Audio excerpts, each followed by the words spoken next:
We'll move on to the main keynote for this morning. I'll introduce Anil ji. Anil ji is the Director, Trustee and Honorary Secretary of the Nimkar Agricultural Research Institute, NARI. For over 4 decades, he has been a pioneering force bridging renewable energy research and rural development. After earning degrees from IIT Kanpur and a PhD from University of Florida, where he also taught, he returned to India in 1981 to dedicate his life to grassroots innovation. Anil ji holds 7 patents for life-changing solutions like electric rickshaws and ethanol-powered lanterns, earning him the prestigious Globe Award. Beyond his innovations, he has shaped national strategy, authoring India's policy on energy self-sufficient talukas and advising the government. He is also a prolific writer with over 250 publications blending sustainable development with spirituality. His monumental contributions are recognized worldwide. He is an inductee of the US Solar Hall of Fame, and in 2022, the Government of India conferred upon him the Padma Shri, one of the nation's highest civilian awards. Please join me in welcoming Anil ji for this keynote. Good morning.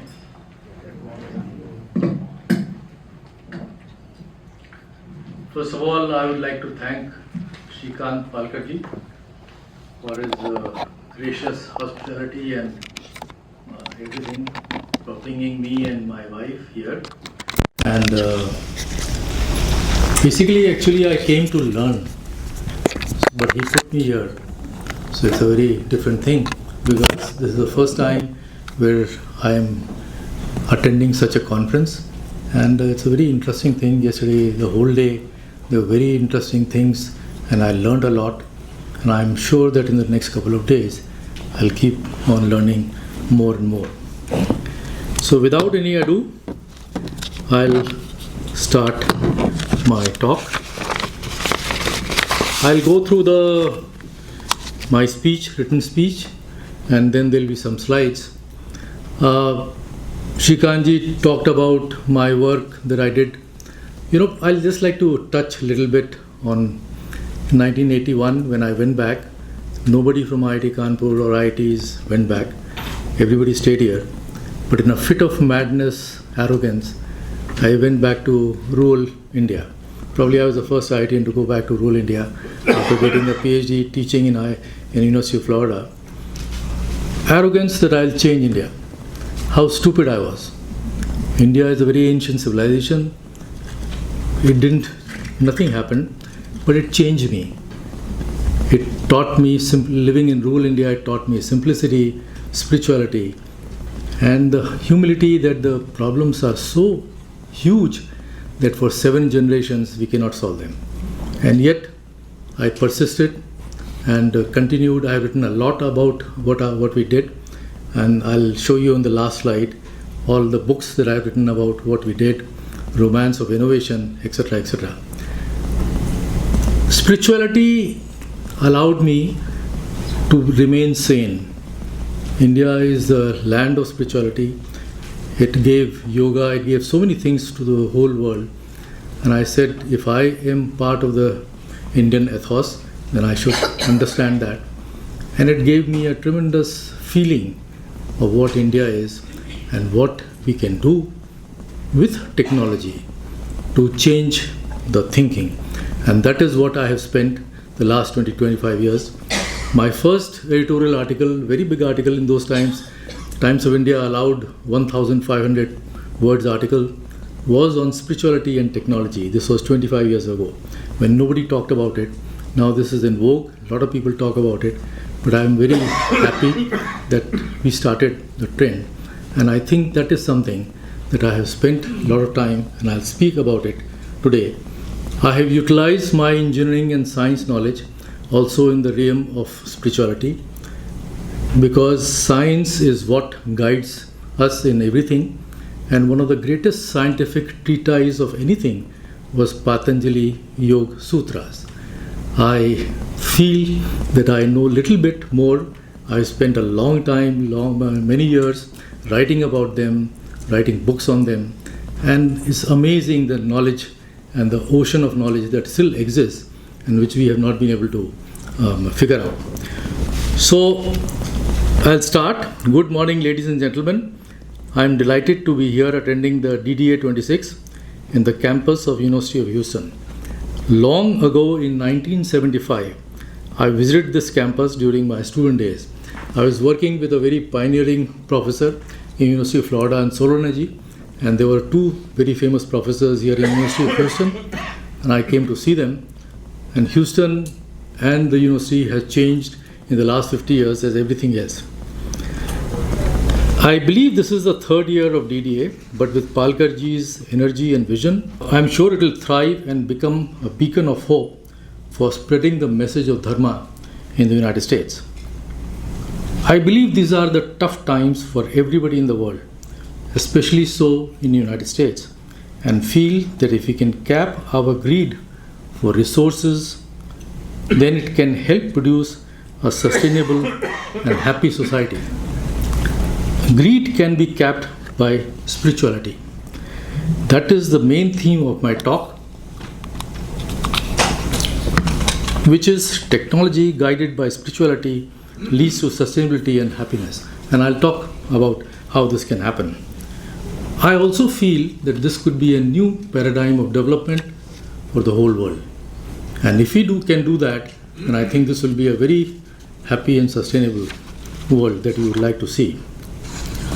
I'm also happy to know that the various themes of the conference mirrors what I've been writing and talking about in the last 25 years. And I'll leave you with my writings, the URL, and you can visit them. But the overriding theme of the conference is Dharma. Everybody talks about Dharma. Dharma, as most of you know, has various meanings and connotations. The most common being right way of living and path of righteousness, as everybody talks about. However, the question can be asked, who defines the right way of living and the right path? And that is where the fight comes. This is my dharma, this is my right pathway. But I don't think so. And I think the answer is that the right or the correct path is automatically shown when we search for the truth. This search helps us to become spiritual, and ultimately all such searches lead us to one answer, and that is how this marvelous world or the universe is structured, sustained, and functions. Thus, to my mind, all great thinkers and scientists were spiritual in nature. Examples of Einstein, Gandhi, Newton, and other great thinkers come to my mind. My father went to jail with Gandhiji. Unfortunately, I was born 2.5 years after his death, so I never met him. But I met a lot of my father's friends who were very close associates of Gandhi. And I always felt that here was a great yogi and a great man who really changed the course of India's history. And he showed through this process that what a great thinking he brought, what sustainability he brought. And I think if we can follow part of what he did, this world can be a very good and nice place. So all of us who search for truth in the deepest and the most honest way come to the same conclusion, and that to my mind is the real Dharma. This is my feeling. I'm sure that there may be people who will not agree with that, but that is all right. And when we practice Dharma properly in our own lives and become spiritual, it gives us great joy and happiness, and in the process makes us and this world a sustainable place to live in.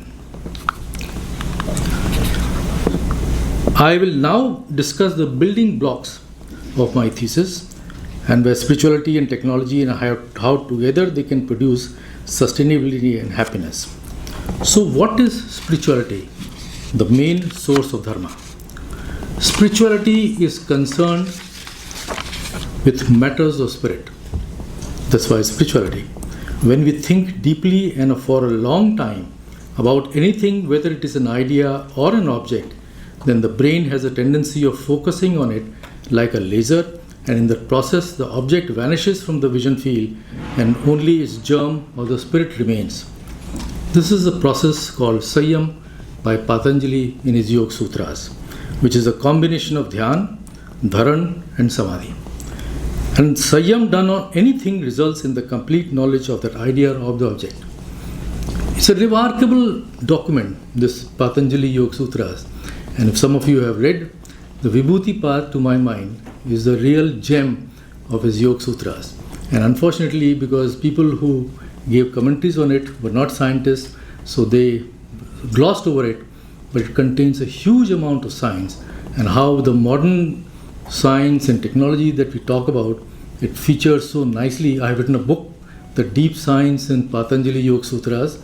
It is available free on the net, and please go through it to see how I have tried to put the modern science and technology with what Patanjali wrote, who knows, 3,000, 5,000, 4,000 years ago. This is also the mechanism by which all great ideas and discoveries of the world have been made. So in the modern times, we discuss, debate, and write about the process of discovery. And here was a person born in India almost 3,000 years ago who wrote and discussed about it. You see, when we talk about Dharma, we talk about how to get youngsters involved. I will tell you that no youngster wants to stay in India. It's a sad part. I live in rural India. We have to create conditions by which their stomach gets filled up, because when their stomach are filled up, then they can think about higher things. And we have great knowledge in this in our country, and we need to tell them that this is how the world should be shaped. But before that, we need to tell them how to become better human beings, how to be be attached to the story of India, and how they can help themselves by being in India and making a better India. This deep thinking on anything also helps us evaluate and resolve issues, and hence removes the clutter from the brain and gives us a sense of peace and happiness. Naturally, deep thinking and concentration requires a powerful brain which can be cultivated by continuous and sustained practice at any age. It is preferable that this is learned in childhood, since the brain is pliable at that age and has not been cluttered by memory knots.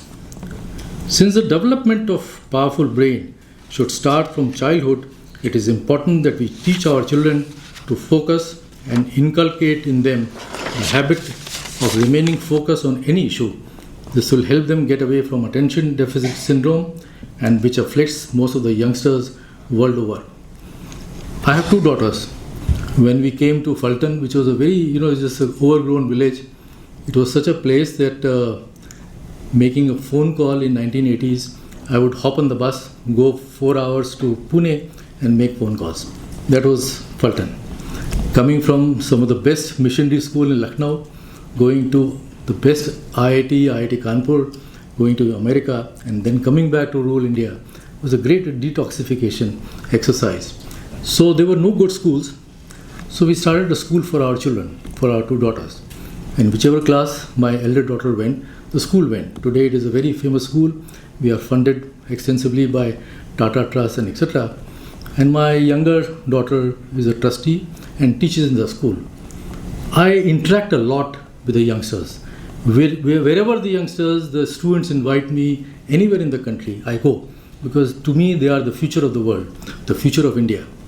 And it is very difficult to ask them to focus on something. They are continuously on their mobiles. A lot of schools don't allow the mobiles, but whenever they get the time, they are always on the mobiles. And so in that world, when the whole world is known to them, it becomes very difficult to teach them about something which is centered for India and what can you do, because they are all the time looking for better things to do. And one of the things that they feel, and so is the society, that you should get out of India and go anywhere else. And this is the saddest part, whether it is in IITs or in schools, anywhere. And this is, if you are going to fund, if you are going to do something, you have to do that. How we create conditions for the youngsters in India so that they stay in India and be invested in the story of India. This is the biggest challenge for all the Dharma people. Since I stay in rural India, I can say with little confidence that it is possible. but it is a hard task. Naturally, this will require very dedicated teachers and school system which encourages students to think deeply about any issue and be ethical. I give lectures in IITs, and one of the most difficult part is how to be ethical. They are taught about everything else, but they are never taught how to be a good citizens and be ethical. And this is the most important thing that they should be taught about. In fact, today AI is used extensively in IIT system for cheating. And there are AI systems available to see where they are cheating, and Ashish can tell me, but this is the really sad part of the whole system. They are much smarter than the professors. They get all AI systems and they produce. And in doing that, they are reducing their brain tremendously because their ability to think reduces drastically. I therefore feel that each one of us should become teachers. I do it. Anytime anybody invites me in the smallest villages, I go there. Because to me, they are the future. They do not have a single neuron less than the people who go to the public schools or the best schools, and we should be able to inspire them. In fact, I was always inspired by the example of Carl Sagan. You know who Carl Sagan was. People asked him, "What made you go into this?" He said, "My high school teacher." And I think it is the teachers who inspire the youngsters. And that is the most important thing that all of us can do. How do we inspire the youngsters in becoming invested into the story of India and really looking at the old Indian traditions? Spirituality is different from religion. People have talked yesterday about it. Religion is about control.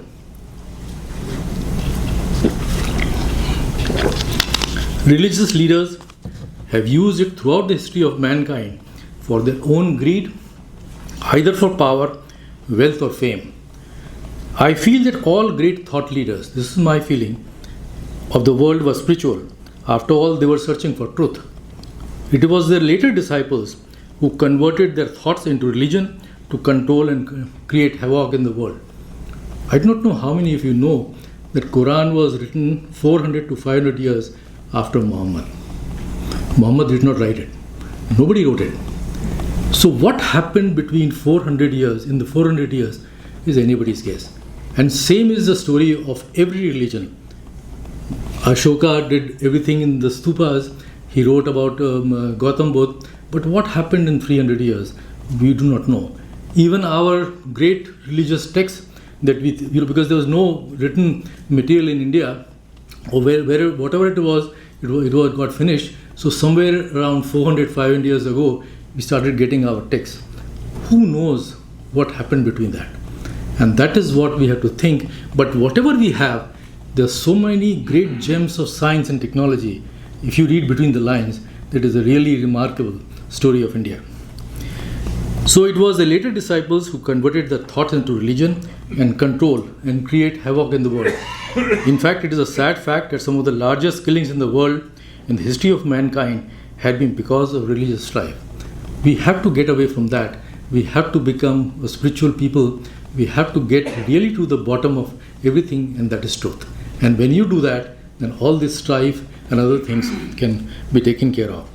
Spirituality is therefore the state of mind that makes it understand that the truth is beyond the barriers of worldliness, religion, rituals, caste, creed, race, or geographical boundaries. It makes us look deeper into ourselves and helps us connect to the marvels of nature in a deep way and subsequently to universal consciousness. This is not any theoretical thing. I have felt some of these things in my own life, and that is why I'm talking about it. Similarly, spirituality also helps us have a compassionate view of nature, and as we evolve spiritually, we become more tuned to it, which helps us in preserving it. Since it is a search for truth and not concerned about control of anybody, it helps us live in harmony with each other and enables us to work together for the common good. This is the genesis of non-violence. And all the people who practice non-violence and who preach non-violence, comes from this basic thing that when you become tuned with the whole world, then you also like to help it. In all religions, the respect for nature and for each other is preached, and the maxim of living and simple and high thinking is ingrained in their teachings. Spirituality also helps us become fearless, since deep thinking helps to resolve the issues which are the cause of anxiety. This removes insecurity from our minds, and fearlessness allows us to chart new paths and help us become creative and innovative. This is the genesis of wisdom. So when we have wisdom, non-violence, then we can make this world a better place. With Vivek and wisdom, we can resolve most of the issues and have proper perspective in life. This helps us to reduce greed impulse and is the first step towards sustainability and happiness. Since this whole thing is about how to create a sustainable world, so the whole basis of problems in the world today are because of excessive greed. Our whole world is going in a very, very strange way. It's very dangerous. The greed of the people, both in politics and in economic affairs, is really ruining the world. And unless until we cap our greed through spirituality, we will never make this world a happy or sustainable place. And this is my thesis. So what is the... So this is the chaos. Now, so how the greed, the genesis of greed, the basis of greed is desire. Desire manifests itself in different forms like lust, aim, ambition, control, goal, etc. I'm giving you these building blocks, and so then we'll put it together. One of the outcomes of desire is possession. Whenever we desire something, we want to possess it. We feel a need to possess whatever we desire, whether it is a person, object, or even an idea. Possession has evolutionary roots. All life forms want to maximize possession since it helps them to overcome shortage of resources for rainy day scenario. This is what gives us the desire to hoard and become rich. However, it is my belief that richness is not having too many materials or luxurious goods, but lots of time at hand. And I feel myself as a very rich person because I have all the time in the world to think about these deep problems and to write about them, to contemplate. And I think that is what the richness should be. Not in having too much of material goods, but is to have time to think about these deep problems and probably try to find a solution in our way. That allows one to think and do meaningful work, which gives us great joy and happiness. One of the reasons why I was able to stay in a place, there are a lot of pinpricks in living in rural India. And one of the great, I feel very blessed in my life that I've got this thinking process, and it gave me great happiness, joy, and I've tried to write and explain to others. Possessions also helps the mind in maximization of experience. As we absorb experience through our senses, the brain processes this information.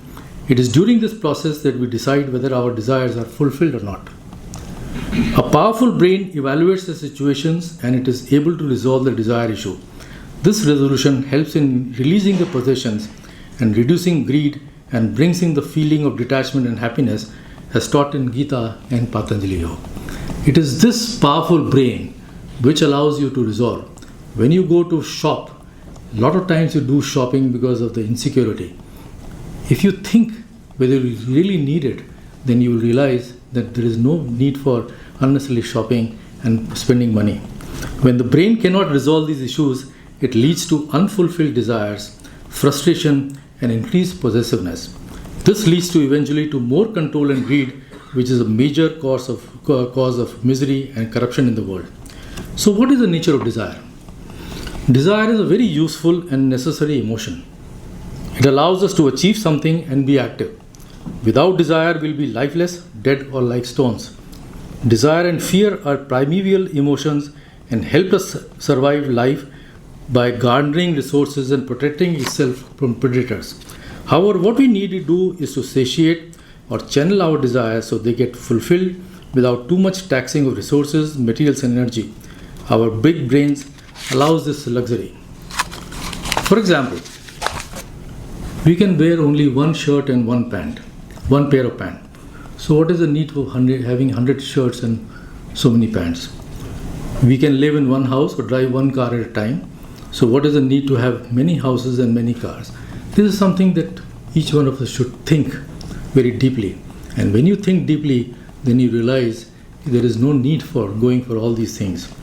A powerful processor or mind gets its desire fulfilled quite easily without physically possessing the objects of desire, since it can effectively evaluate all choices.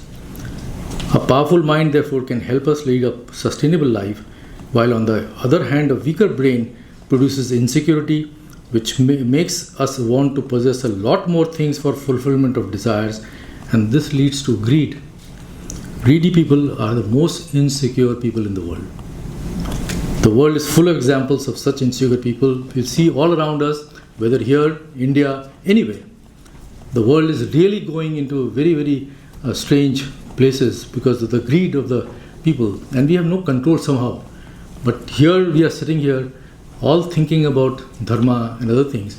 And if we can start a movement that reduce the greed through spirituality, then there is a something process. So spirituality is really needed much for rich and powerful. They are characterized by the greed, insecurity, and obscene lifestyles. I have a lot of friends in the Indian industry. The captains of industries are my personal friends. I always ask them, why do you need such a big jet? And they all give all sort of answers. It's amazing how they can be so invested in all these things that they never think more deeply about it. They say, Mr. So-and-so has a bigger jet than mine, so why shouldn't I have it? I've had discussions with some of the real top people, I will not name them, and this is amazing. And I tell them that, for example, somebody came to see me in his helicopter from Pune, and he said, why don't you take a ride with me back? I said, no, I'm not interested. Yeah. What, 10 minutes? I still have 10 minutes? Good enough. Srikanji said, I have 45 minutes. Okay. That was 35 minutes. Okay. Thank you for giving me the time. So they are increasing their wealth and power, and this increasing the chasm between rich and poor. With power, richer people help create unreasonable laws, and through corrupt practices further increase their ill-gotten wealth. Unfortunately, their unsustainable lifestyle becomes a role model for the general public, since these people also own communication networks and mass media. Till these people put a curb on the greed, their unsustainable lifestyle will continue. For the world to become sustainable, rich people need to become more spiritual than anybody else. One can live an emotionally satisfying life with few resources. I have lived for 40 years in rural India, and I live in 1/4. I've done a very detailed study of how much energy I consume. I live in 1/4 to 1/5 the energy level of an average American. Because if all people in this world have an American lifestyle, we will need 4 earths to sustain it. But with the type of living I do, we can sustain, the whole world can sustain in one world. So it is possible, and it is very emotionally satisfying, and I'll show you the URL for that. So what is technological progress? One of the outcomes of big brain is that we can modify our surroundings to make our life comfortable. This is the conquest of nature and hallmark of human evolution. This is also the genesis of technology. The curiosity of how technology works leads to science. The history of mankind, therefore, is the history of technology. Starting from wheel and fire, humans have developed technology to make their lives better. Technology is a double-edged sword. It helps us to live comfortably, but at the same time enables us to develop weapons of mass destruction, and that is what is happening. Technology can be developed and used in whatever way humans want it. Greed itself is bad, but fueled with technology, it is lethal. And this is what is happening. All over the world there are wars because the whole thing is being driven by military-industrial complex. What Eisenhower said way back in 1950s, And this is what is driving the world, because that is how the greed is increased, that is how the money comes, and everybody is involved in that. And so it is a self-perpetuating system. It often leads to wars, monopolies, and dictatorships, as we see in today. Yet I feel that the technology and wisdom have gone hand in hand. Though we have developed weapons of mass destruction, the collective wisdom of mankind has stopped us from annihilating each other. And I hope that through Dharma and other things, we should be able to sustain this further. Most of the wars are resource related, but I feel that as we advance spiritually and technologically, we will stop waging wars, since the wisdom will guide us to use available resources more efficiently to provide comforts for all mankind. I am sure that as the level of technological progress increases, we will also use it judiciously to further raise our level of consciousness. And thus, as we progress ahead in the technological area, we will discover the great laws of nature and ultimately God. Because God is nothing else but this marvelous universe which follows its own scientific laws, and science and technology allows us to discover the universe and eventually God. In fact, all our spiritual writings, if you look through the prism of science, you'll see that they were written by people who are great scientists. They talked about the nature, they talked about how the Brahman was formed, they talked about, this is what I have written in my Patanjali Yoga. This is amazing what technology exists or what science existed at that time. And we are just reading between the lines and trying to decipher that. I feel that this law of evolution, that we become more spiritual, we will also become a technologically advanced civilization. This is because when we apply our sharpened brains to any problem, then solution results. This is the reason why Patanjali put the conquest of physical nature, which is technology, in the Vibhuti path, which is the third chapter. After first two chapters, he told the yogi how to make your mind a very powerful tool. Therefore, a necessary condition for large-scale technological progress is to have a spiritual progress. And this, to my mind, is something which is missing. When we have a spiritual progress, we'll also have technological progress, otherwise we'll all be ruled by AI. AI is our product, and AI will always remain as our slave unless until we do not go through the path of spiritual progress. If we have a spiritual progress, then we can always make AI as. So putting it all together, we have discussed the building blocks, spirituality and technology, and this new paradigm of development. Throughout the history of mankind, India has periodically given a new thought to the world. Whether it is yoga, Buddhism, Jainism, Sikhism, Bhakti Yoga, or the non-violence method of Mahatma Gandhi, all have come from India. The world is richer because these lofty ideas and ideals have helped mankind. And we should remember that. We should go back to our roots, really in honest manner, not through just a ritualistic, but really in honest manner, and we'll realize what great things we had. I feel that this another idea, and I'm bragging about it, that technology guided by spirituality can lead to sustainability and happiness, should be the new paradigm of development, just like anything else. And briefly, it can happen in the following manner. By becoming spiritual, we can reduce our greed for resources and materials. Spirituality helps us to be at peace with ourselves and sharpens our brain. Besides, it gives us wisdom and perspective in life. And with powerful brain and heightened consciousness, we can make rapid technological progress. And with wisdom gained through spirituality, we will use technology judiciously, so as to use nature's resources wisely and live comfortably and sustainably.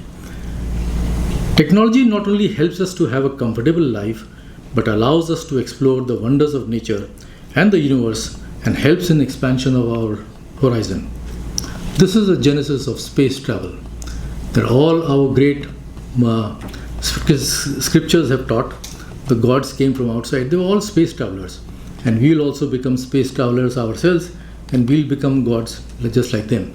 But more than that, if we make this world as a very happy and sustainable place, we don't need to go out. we can make this world as a heaven. So we don't need to go out to looking for new heavens. And I'm sure in the coming days there will be more manthan on these discussions on these issues. And thank you very much. And these are my books that I have published. The first one on the left is my journey from IIT Kanpur to United States and back to rural India. The second is on the work that we have done in the renewable energy sector. I call it the romance of innovation. And then my work on spirituality, which are these 3 books. And my latest book is Deep Science in Ancient Indian Philosophical Thought, which has been published by MBLD just last month. It is available on the Amazon.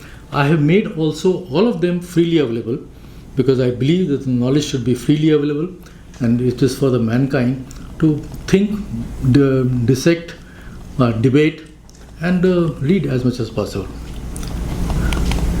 Thank you very much.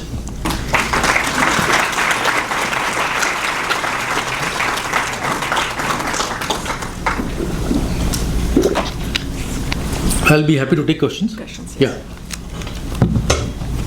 We do have time for questions, so if I could request. Did it make sense? Yes. Absolutely. Very nice. Namaste. I was speaking with a friend this morning and haven't talked to her in a while. And I asked her, I said, are you happy? What's going on in life? Are you happy? And she said, I'm so happy. We have we got our pool redone and we go swimming every day. We have a self-driving Tesla now, and we can put on our sunglasses and just sleep. And so that's not an issue. A bunch of other things, and she sounded genuinely happy. And I'm wondering if this is an illusion of happiness or if it's real happiness, because it can be very drawing, that type of experience. Yeah, actually that's a very interesting thing. 2004 I came to give lectures in Berkeley, and I thought that I'll go and see my friends. All my classmates, they are big honchos in Silicon Valley. So I went to see them, and actually they're part owners of some of the big companies. And they told me that what an idiot I was with my rising star. I went back.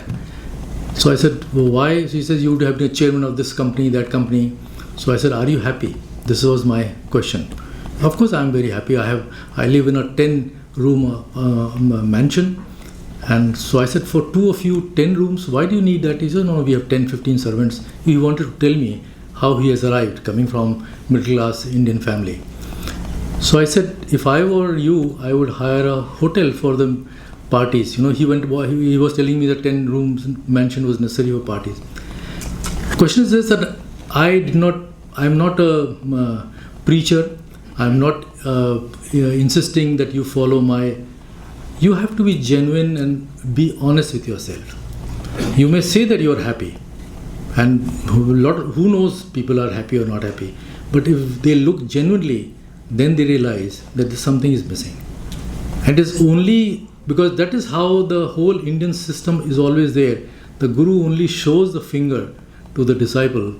The disciple has to follow and find out himself or herself what is the correct path.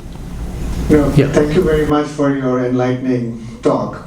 One of the things we as a group we should start thinking about is that go and press any AI, and I would like to get your comment on that, whether it is Perplexity or Claude or anything, and ask, what is the origin of European Enlightenment. So it'll give some interesting things over there. Let's say, when did East India Company get to India? And then is there a correlation between East India Company arriving in India and then right after that Enlightenment happening in Europe? There are lots of things written. 2 years ago, the Nobel Prize in Economics was given only on this, that what made Europe the great powerhouse of industrial revolution and what brought in enlightenment, whatever it is. There's a lot of things written. Yeah, no, but See, it is the knowledge system. Like, for example, Yes. Hegel and Schopenhauer and others. So Hegel never admitted that he got all his ideas from Upanishad. Schopenhauer agreed to that. But Einstein, on the other hand, always had the spiritual books on his bedside. And he, I don't know whether we have time. My father's friends were very close to Gandhiji, and Einstein had a great regard for Gandhi. So one of his friends, one of my father's friends, he himself was telling me this. He was an Eisenhower fellow in 1954, and he took an appointment. Einstein never gave an appointment, but he knew that he was a Gandhian very close associate, so immediately the appointment was given. And he went in the Princeton area, met Einstein. Einstein kept on asking him, does Gandhi laugh? Does Gandhi do this? Does Gandhi do that? So my father's friend thought that he will ask, does Gandhi go to toilet also? And he came to interview Einstein, and Einstein was so engrossed with Gandhi. So then he said that, for all youngsters, you were the person who started the atomic war, atomic bomb.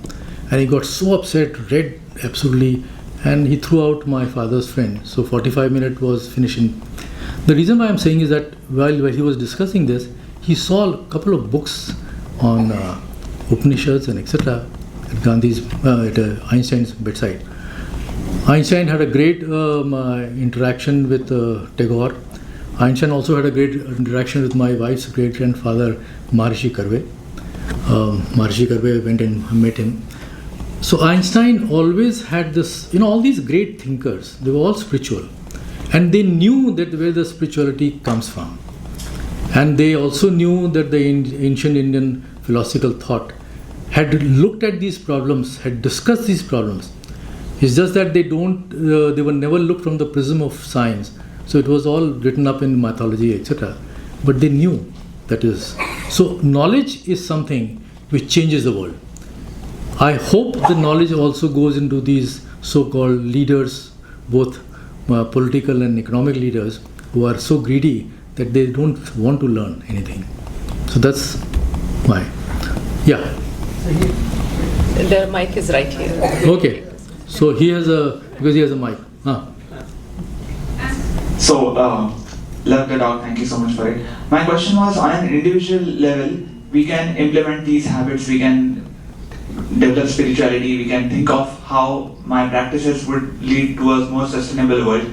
But when we talk big scale, right, when we talk about nations, groups of nations, or big enterprises, it is most of the times, in most cases, it is a zero-sum game. So if you don't do something which may be unsustainable, non-spiritual, someone else will do it, and they will actually get ahead in that industry or on resources. I don't believe that. What is industry made of? It is made of all individuals like us. Yes. So if we all become personally sustainable, the industry will change. And this is what Gandhiji taught us. We need to change our life, our perspective. We need to change 6 foot around us, the environment, and the whole world will change. We don't need to think about the rest of the world. And that is the most important thing. So this has to be inculcated simultaneously Yes. for it to not become... And when, the power of human mind is such that when you are good internally, it affects the people around us. That AI cannot do that. That humanness cannot pass through anything else, only through the human brain. You made a statement which saying that Dharma is a search for truth. So,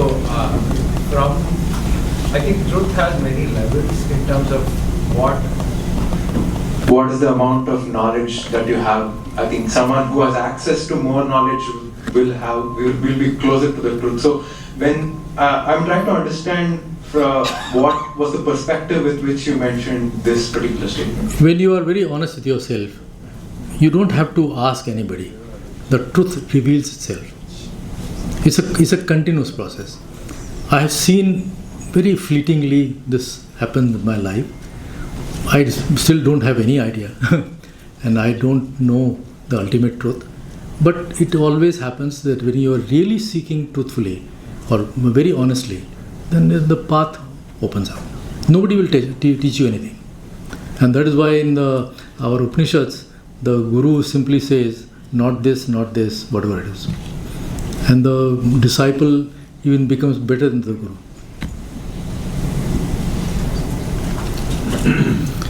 Okay, it has been a pleasure, and thank you very much.